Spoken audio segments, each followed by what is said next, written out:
வணக்கம், welcome to Chitra Murali's kitchen. இன்னைக்கு என்ன பார்க்க போறோம்னா கருவேப்பிலை குழம்பு ஒன்று பண்ண போறோம். அதுக்கப்புறம் பூசணிக்காய் கூட்டு, வெண்டைக்காய் கறி, இதுதான் நம்ம இன்னைக்கு பார்க்க போறோம்.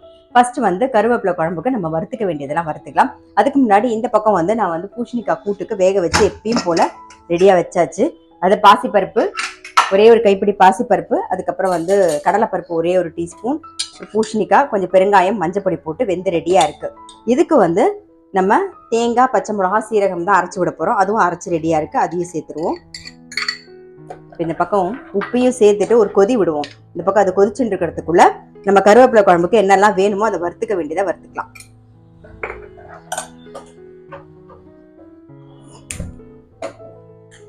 இந்த பக்கம் கொதிச்சுட்டு இருக்கட்டும், சிம்மில் வச்சுட்டேன் நான்.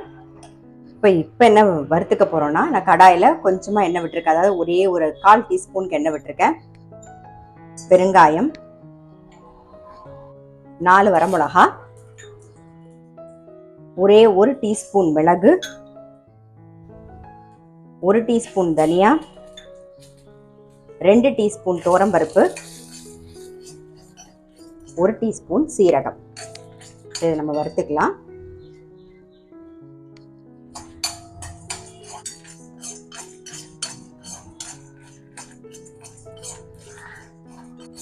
இதுலேயே ஒரு 1/4 டீஸ்பூனுக்கு வெந்தயம் சேர்த்துக்கலாம். இது கூடவே நம்ம கருவேப்பிலை அலம்பி ரெடியாக எடுத்து வச்சுருக்கோம், அதையும் சேர்த்துருவோம்.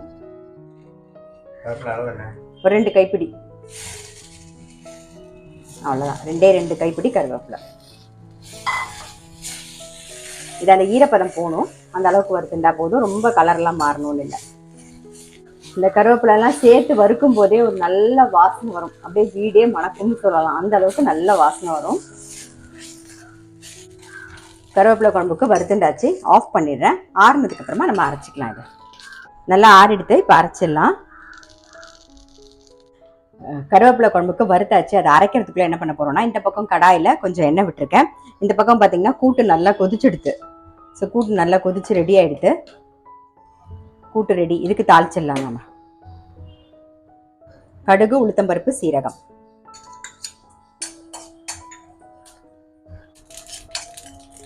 கொஞ்சம் கருவேப்பிலையும் போட்டுக்கலாம்.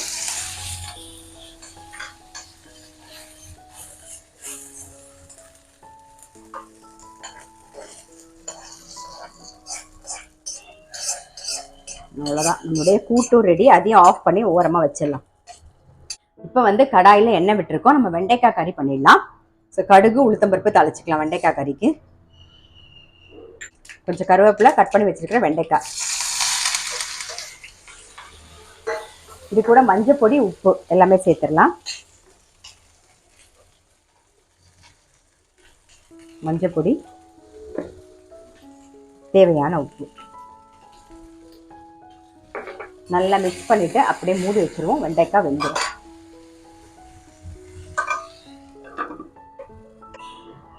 கருவேப்பிலை குழம்புக்கு விழுதா அரைச்சாச்சு. இந்த பக்கம் நல்ல ஒரு லெமன் சைஸ்ல புளி கரைச்சி வச்சிருக்கேன். இதுல தேவையான உப்பை சேர்த்துருவோம். அரைச்ச விழுதியும் நம்ம சேர்த்துடலாம்.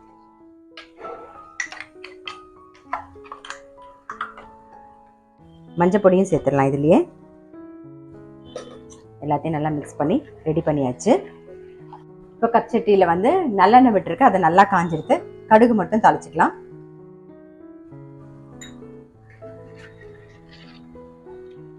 கடுகு நல்லா வெடிச்சிருக்கு. நம்ம புளி தண்ணியில கரைச்சி வச்சிருக்கிறத சேர்த்துடலாம். நல்லா கொதிக்கட்டும். குழம்பு கொதிக்க ஆரம்பிச்சிருக்கு. மிக்ஸி ஜார் அலம்பி அந்த தண்ணியும் சேர்த்துருவோம். இது கூடவே கொஞ்சமா வெல்லம் சேர்த்துக்கலாம். அவ்வளோதான், சேர்ந்து நல்லா கொதிக்கட்டும். கருவேப்பிலை குழம்பு நல்லா கொதிச்சுட்டு இருக்கு. அதுக்குள்ள இந்த பக்கம் பார்த்துடலாம். வெண்டைக்காயும் நல்லா வெந்துடுது. இப்போ காரப்பொடி போடலை நான், அதுக்கு பதிலாக பருப்பு பொடி தான் நான் சேர்க்க போறேன் இன்னைக்கு வெண்டைக்காய்க்கு. இது கொஞ்சம் வேற மாதிரி டேஸ்டா இருக்கும், நல்லா இருக்கும். இதே பருப்பு பொடியை போட்டு நீங்க மிக்ஸ் பண்ணிட்டு ஸ்கூலுக்கு சாதம்லாம் கலந்து கொடுக்கணும்னு நினைச்சீங்கன்னா இதுல சாதம் கலந்து கொடுத்தீங்கன்னா ரொம்ப நல்லா இருக்கும். வெண்டைக்காய் இல்லைன்னா கத்திரிக்காய், கோவக்காய், எதுக்கு வேணாலும் யூஸ் பண்ணிக்கலாம். குடமிளகாய்க்கும் ரொம்ப நல்லா இருக்கும். வெண்டைக்காய் நல்லா குழன்னு வதக்காம கொஞ்சம் இந்த மாதிரி தனித்தனியா வதக்கிட்டு நீங்க மிக்ஸ் பண்ணி கொடுத்தீங்கன்னா ரொம்ப நல்லா இருக்கும். இது கூடவே நான் தேங்காய் சேர்த்துறேன். அவ்வளவுதான். ஆமா, சாதம் கலக்கணும்னா தேங்காய் தேவையில்லை. பட் நான் இப்ப சும்மா தொட்டுட்டு தான் சாப்பிட போறேன், அதனால தேங்காய் சேர்த்திருக்கேன். நம்மளுடைய வெண்டைக்காய் தேங்காய் போட்ட கறியும் ரெடி ஆயிடுது. எப்பயுமே இந்த மாதிரி பருப்பு பொடி சேர்த்து வெண்டைக்காய் கறி ட்ரை பண்ணி பார்க்கல அப்படின்னா கண்டிப்பா ட்ரை பண்ணி பாருங்க. ரொம்ப ரொம்ப டேஸ்டா இருக்கும், கொஞ்சம் டிஃப்ரெண்டா இருக்கும், நல்லாவும் இருக்கும். இப்போ இந்த பக்கம் நம்மளுடைய கூட்டும் ரெடி ஆயிடுது, வெண்டைக்காய் கறி ரெடி ஆயிடுது. பாருங்க ஆல்மோஸ்ட் நம்மளுடைய கருவேப்பிலை குழம்பும் ரெடி, நல்லா எண்ணெய் பிரிஞ்சு வந்துட்டு இருக்கு. ஸோ ஆல்மோஸ்ட் எல்லாமே ரெடி ஆயிடுது. கண்டிப்பா இன்னைக்கு ரெசிபி பார்த்திருப்பீங்க, உங்களுக்கு பிடிச்சிருக்கும்.